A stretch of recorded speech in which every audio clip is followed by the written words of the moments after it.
jump straight into it, Sarah. I mean, it's really great for your time. I know that everything's crazy at the moment.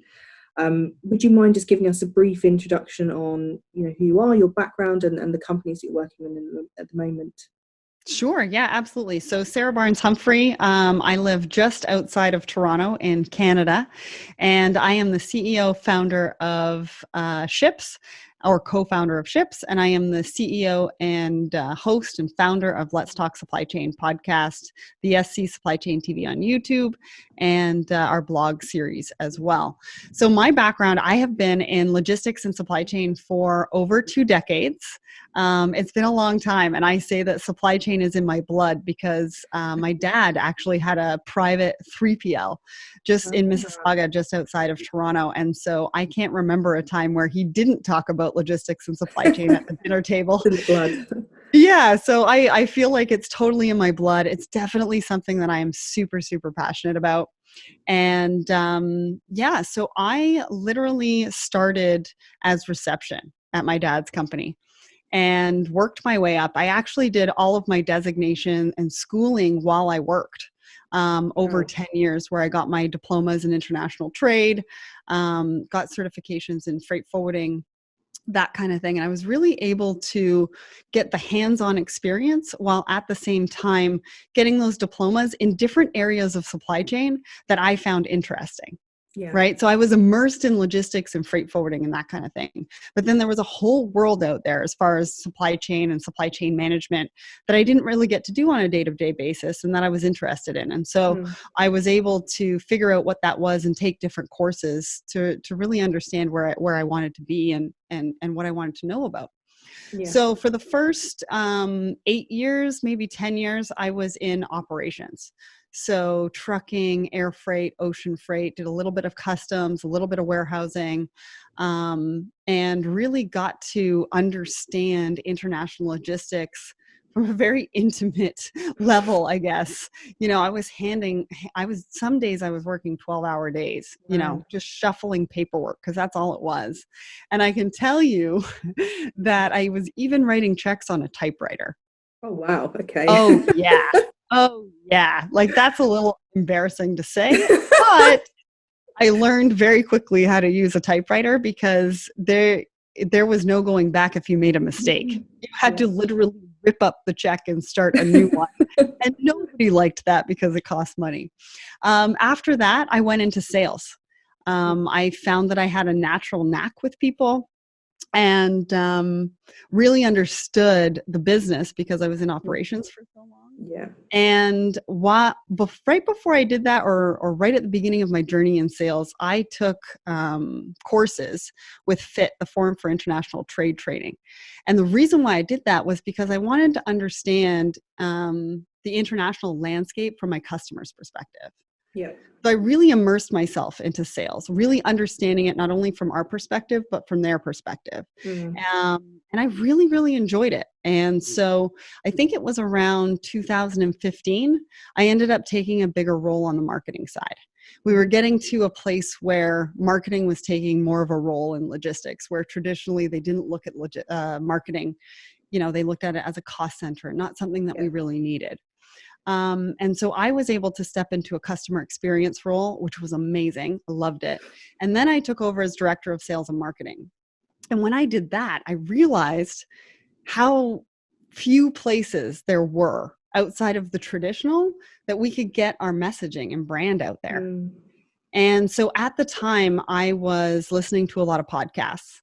And I thought, well, if Lewis Howes can do a podcast, I mean, why can't I? Yeah, I guess so.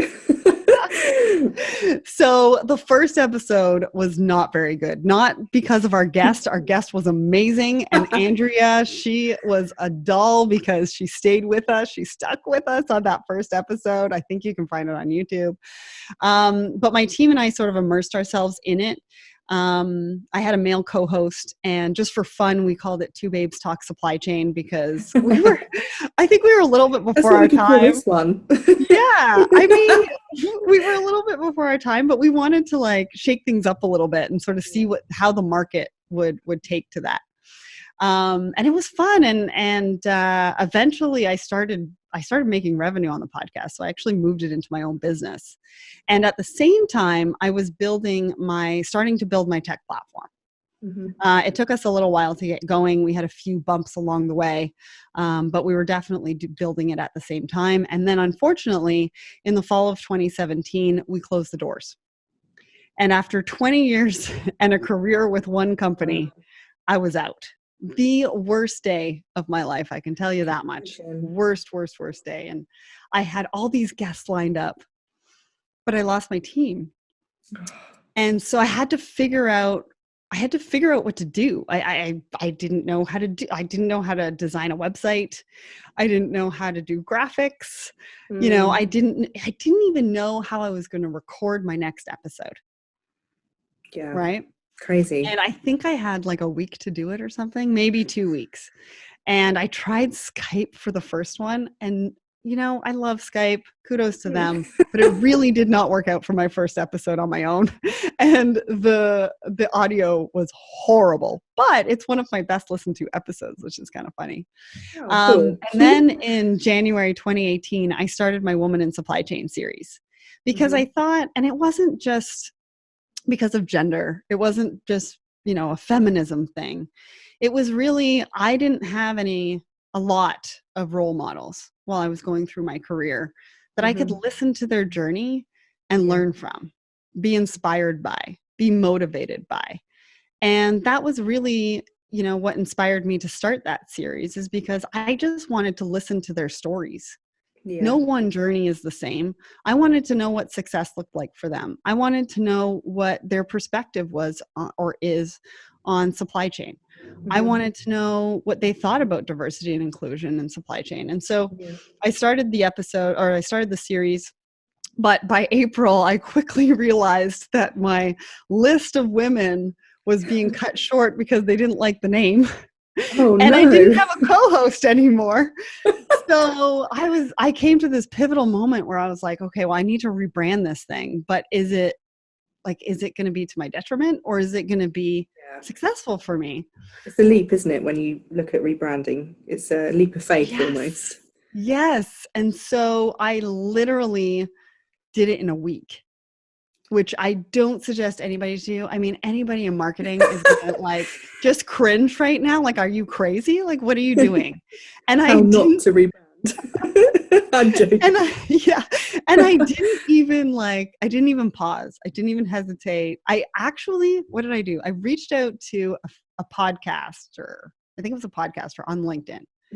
And he had done the same thing. And I reached out to him and I said, this is where I'm at.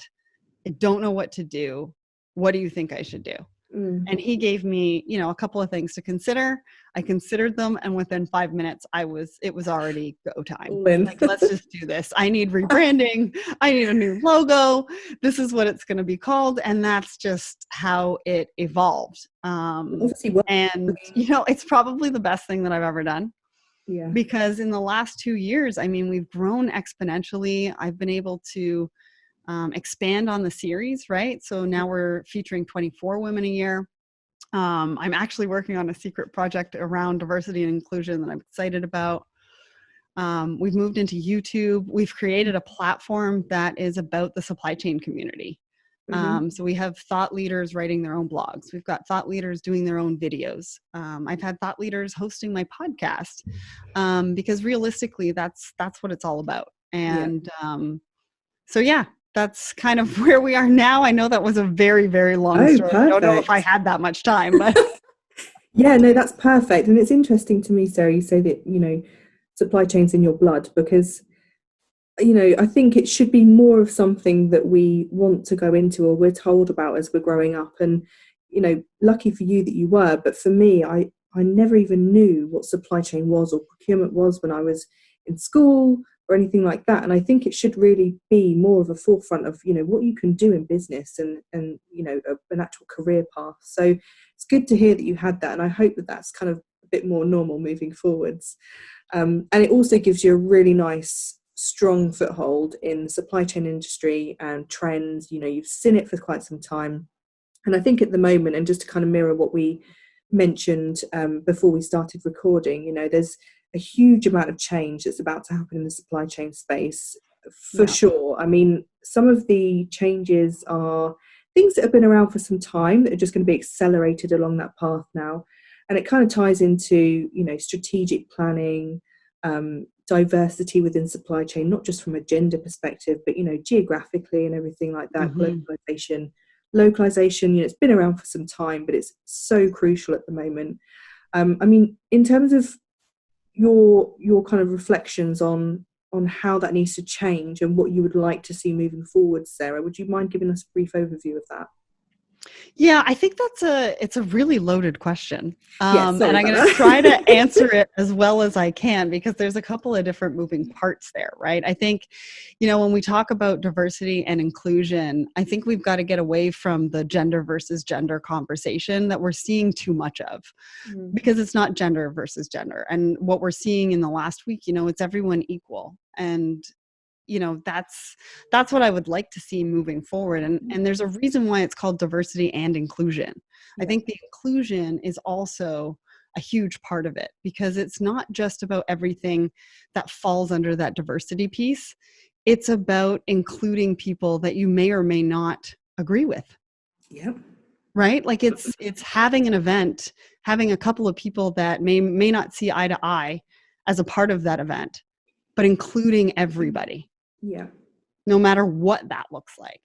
And so I think, on that front, there's a lot of fundamental issues, from judgment to bias to threat to, there's some really, really big conversations that I think we need to be authentic about and truthful about, and we need to have before we can move that needle any further than it's actually going to go. Because I don't think that we can actually get as far as we would like to go without stepping back and getting back to the fundamentals. So that is what I'd like to see on the diversity side. And I hope to be a driving force of that, not only through the Women in Supply Chain series, but some of the other stuff that we've got planned for diversity and inclusion. As far as supply chain, I think that as much as we talk about how far we've come, which we have. I mean, think about it. Supply chain media wasn't even a thing like 3 years ago when I jumped into it. I didn't even call it that at the time, but now really there's supply chain media, right? There's all sort of different content fronts. I think that there's so much amazing technology that's coming out. But I think the mindset, the traditional mindset of being siloed needs to change. We need to have I always say collaboration is the future of business. So we need to have a more collaborative mindset and come together, because there's too many siloed aspects and we just can't get our heads around it. No, you know I what agree. I mean? There's just too much coming at us. Definitely. And I think to be open-minded to these kind of opportunities as well, instead of stuck in that kind of bricks and mortar way of working, you tend to spot a mile off the thought leaders from the people that are quite close-minded. And I think that it just shows leaps and bounds that these people, excel as best they do. So yeah, I couldn't agree with you more. And I think it'll be really interesting over the next, year or so to really see how this specifically will affect how quickly we go down that path, because I think it's going to be really key moving forwards. Well, yeah, and on the technology front, I think there's a lot of us that are still working in manual processes. And I think, for me, I think there is some really great technology out there. I think that some of them have pushed us to a point that we don't feel comfortable, like pushed us too far forward. And I think we need to bring it back. I think we need to take things a little bit simpler, and take what they're doing right now and just automate those processes, just to make their lives easier. It's not about us as technology providers to have them conform to what we want them to conform to, right? It's really about listening to the customer and figuring out where they are and what they need. And it could just be a step for now and not a big leap. You know what I'm saying? Definitely. And I think when it comes to technology consultancy moving forwards as well, there'll be a much greater need for that outside input, just to guide and really tailor depending on the business you're working for. Because you're right, there's no one size that fits all. And it's about making their life easier, making them more efficient. And, I think a lot of the larger companies, they've been on that journey for a while. But there were, unfortunately, some that were kind of caught with the pants down, if you will, and they hadn't embraced that technical change. And actually, when overnight in a very unprecedented situation, they had to pivot to working remotely and making sure that everything still worked. I think that will be the biggest wake-up call for them moving forwards. And all of these kind of technologies or softwares that were kind of an added extra rather than an absolute necessity, that mindset will change moving forwards. Yeah. Well, and we've seen an uptick, right? We've seen an uptick of companies reaching out to technology innovation in supply chain right now, which is great. Yeah. I mean, that's a huge deal. But then, I hear of companies that still don't give laptops to their employees. It's crazy, isn't it? It's great. I know companies that do that. It's madness. And they're not able to work remotely. They have to go in the office, and they've had to go into the office the whole time, but they don't look like they're going to change. And so it'll be interesting to see what happens with those companies, right? Because we talk about them being caught with their pants down. Some do, some did, and some strategically just decided to ignore it. I don't know. I mean, we really don't know what that's going to look like coming out of this, right? It's kind of a guessing game at the moment. But I think you're right. I think that at some point they've got to take a look at, figuring out whatever those security concerns are. I know. And that will have a huge impact on supply chain as well, not just in the obvious sense. The first thing that springs to mind is, there's going to be more need for tech. But when you look further into it, it will be things like how to safeguard your employees. Is it through PPE, a more rotational way of working? Actually, if these companies figure out that they could save a little bit of money by shaving down their real estate presence, is it realistic that they're going to be tied into one geographic location? That also bleeds into talent acquisition. Why are you going to pay to relocate someone if you're not geographically tied? There's so many things that the remote working could throw in the mix. Yeah. And there's so many things that leaders right now have to consider, right? In their organizations. There's a lot of pressure. There's a lot of things to think about. There's a lot of change. And there's a lot of discussion on which way they need to go. I mean, you bring up a good point with the real estate. So let's take high rises, for example. So now you're going to have 2 or 4 people in an elevator. Yeah. So you drive, let's say downtown, because most downtowns have high rises, right? So you live in the suburbs, you drive an hour downtown, then what? You're going to have to wait in a lineup to get into the elevator, to get to your floor, to get to your office, to work 2 hours, 4 hours, and then you're going to have to get in line to do it all over again. Because those 4 people in that elevator isn't going to stop at every floor, or it might, and then open up, and then you see there's not enough room for you to step in. So the doors close, and then it keeps going down and down and down. And then you've got to wait for it to come back up to get you. And hopefully there's room for you. Then it's an hour drive back. So let me ask you, how productive do you think those workers are going to be? It's madness. There's so many hidden things that you don't even consider until you actually walk through it, isn't there? Well, yeah. And so, it's also the safety concerns, but it's also the issue of productivity. And what does that look like? I think there's going to be a hybrid version. I don't think that we're going to get rid of, potential office space. I think office space could be reduced. We always need warehouses, and those could increase because the amount of e-commerce is increasing right now. So our footprint in warehousing could be increasing. Office spaces could be reducing because you can do a rotational shift and a hybrid version of people working from home and working in the office. However, with the parameters around how far everything needs to be as far as desks and different things like that, you may not be able to reduce the space. So there's a ton of things to think about. And if you're going to do a hybrid version, who comes in which day, right? So then now you get into scheduling, which we've never really had to do before. No, it's crazy. And then the other thing to think about is you talked about how, we can work from anywhere. Fair point. Well, Facebook just came out and said, well, if you're going to move to a different state that has a reduced salary compared to where we are at head office, we're going to pay you based on where you live. Yeah, the rate of living.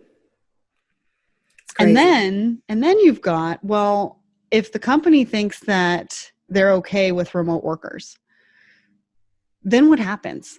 Do they go locally for talent or do they go globally for talent? And now the talent pool just went from 200 resumes pre-COVID to 500 resumes during and post-COVID to even, 3 times more? 5 times more? Depends what the job is, yeah. Yeah, because now you're opening up the talent pool of who they can actually work with because they're used to working with people remotely. Mm-hmm.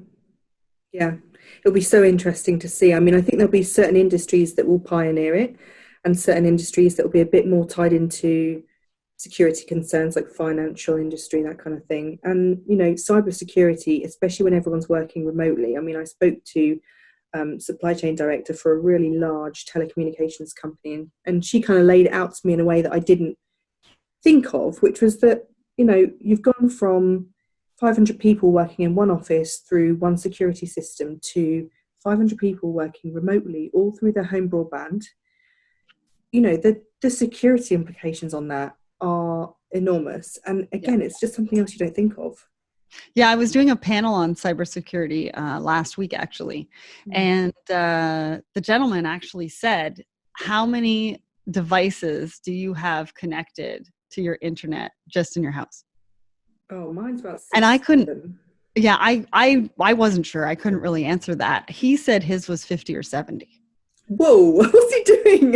Well, I think his fridge was connected and like all these little things were connected. Maybe the door, right? You've got door, alarm system, maybe. There's a lot that can add up to 50 or 70. But if you think about that, that's a lot of pressure to the system. And something else to consider when you think about security and having to secure your remote workers. Yeah, definitely. And I think security and safety is going to be at the forefront. You know, the first concern from a business point of view, and I don't mean this to sound, you know, make them sound like they're heartless, but business is business, and it's usually about people, because people make your business. But, you know, the first and foremost concern now is health and safety, you know, reaching out to people. I don't know about you know, any companies that you're working with at the moment, Sarah, but internally we've started doing like a well-being check with our employees, which is much more than just to kind of catch up on what you should be doing work-wise. It's, you know, to make sure that everyone is happy, any challenges, you know, anything that they can do to support us, and vice versa. And I think that kind of mindset, that humanity moving forwards will be a nice change and something that we'll keep. Yeah, and it's a huge thing for leaders. Right? It's something additional that leaders are having to take on, and they want to take on. Yeah. So I think we also need to be cognizant of the top leaders as well, and what their well-being is. Yeah, definitely. Right? It's not just from the top down. It's got to be from the bottom up, and it's got to be, you know, something that we all think about and we all do. Because I've spoken to some leaders, and I've said to them, you know, I said to one of them a few weeks ago, I said, how are you doing? And so they were talking about like what they've been through and the challenges that they've been working through and how they've been supporting their team. And I said, how are you being supported? How are you doing? And she was like, I think you're the first one that's asked me that. Oh, really? I must email my CEO later. Yes. You know what I mean? And so I think it's huge. I think it's really, really important. I do on social media, every Friday I do a buddy check. And every other Friday, I get somebody else to do the buddy check so that we're, you know, spreading the word and getting more people involved in the buddy check. And it's more about talking about what I've been through that week and how I'm feeling. And then I'm saying, how are you doing? And I'm tagging a bunch of people and saying, just checking up on you. How are you doing? Or what are your plans for the weekend? And then they're tagging people. Yeah. Right. And so I think it's just important for us. And even if you think it's like a little thing, I think it's important that we get consistent in that messaging of buddy check and checking on each other and just making sure everybody's okay, because it's not just for right now, it's moving forward. I mean, things are going to change moving forward. We are all talking about that new normal. And people deal with change differently. And I think the biggest thing that we can do right now is just to support in any way that we can. And just a how are you? Yeah, goes a can mean long way, lot to doesn't it? somebody. Yeah, Definitely. And you never know what someone else is going through. So I definitely agree with that. I mean, from your kind of perspective, Sarah, when you know you have quite a large presence on LinkedIn and you're quite well connected within the industry, what would you like to see more of moving forwards, or what do you think should change moving forwards post COVID specifically? that's another loaded question. You are full of loaded questions today. You know, I think that there's a lot of change that is going to happen. Obviously, I mean, you know, I was just talking to somebody that's trying to get his staff back in a nutritionist office, and there's testing, and there's questionnaires, and there's, you know, how do you figure out the waiting room situation, right? How do you do IVs, because they do like nutrient IVs and stuff like that. How do you do all of that kind of stuff? So if you think about a business just like that, and then you think about the supply chains, right? So you think about warehousing. Well, you've got truckers going in and out. So what are you going to do there? Right? I was talking to somebody a couple of weeks ago where they're going to put in a computer terminal where they can print out their own documents. So it's minimal touching. And they can do everything from the vestibule that's set up there for the truckers. Right? You know, what do leaders do first? What do they implement first? Yeah. Those next steps. I know Accenture's done a lot of work on, you know, what you should do first. These are your first next steps, you know, before we get to the rest. Because I think everyone was scrambling for a while, weren't they? Yeah. And what are conferences going to look like? Or events like actual, you know, ProcureCon, for example. I was meant to be going to Singapore in July. And I don't think that, I mean, great example, I spoke to the chief procurement officer last night, and he said that they do an event every year in Vegas, and it usually costs them X amount of money, and they did it all virtually because they had to this time round. And now they're thinking, why would we spend that much money when we can do it just as successfully? You know, there'll always be that need for human interaction. You know, we're not robots, but, you know, realistically, why are you going to spend that much money if you can do it virtually? But then are we going to lose that human element? So I think, again, when we talk about hybrid, hopefully we're going to get to a point where it's going to be a hybrid version. Yeah. And not just all virtual, because we do need that human interaction. Yeah. And I would hate to see that go away, especially in supply chains. I mean, supply chain is all relationship built, right? It's all relationship. And I mean, this is great, right? You and I on Zoom, connecting, and some of the people that I have the best relationships with online never met in person. Yeah. So it can work and it can happen, but we can't lose touch either with the importance of the face-to-face. But I do see a reduction, right? I see a reduction in business travel. I see a reduction, you know, in potentially person-to-person and in-person conferences. So it'll be interesting to see. I don't know if I really answered your question there, but no, I don't think we know the answer at this point. Yeah, so I don't think we do. I think we can only speculate. And I'm with you. I hope that there's a hybrid, because there's pros to being remote working and almost a convenience to it. But there's also that need for human interaction. And that's when you get to know people best as well. You know, whether you're working in supply chain or anything, you know, you have to have that relationship. So definitely agree with that. I mean, moving forwards for SHIPZ, you know, what do you see being the next steps from your side? Well, I am full bore getting my MVP out. We've got a lot of people waiting for this thing to happen. And so we are literally almost there. We've had to make a pivot in the last couple of weeks. And so we are literally almost there. And then obviously focusing on investment. So I'm in a really good position as a co-founder of a tech company, because I've already built the marketing and the media side. So now it's really a focus on the tech development. I mean, the platform that we're going to be creating is going to be very robust, but it's gonna bring it back to the basics, and it's gonna bring all the players together. And it's kind of something that the industry has wanted and needed for a long time. And I'm excited to be able to be, one of those people that can bring it to the industry.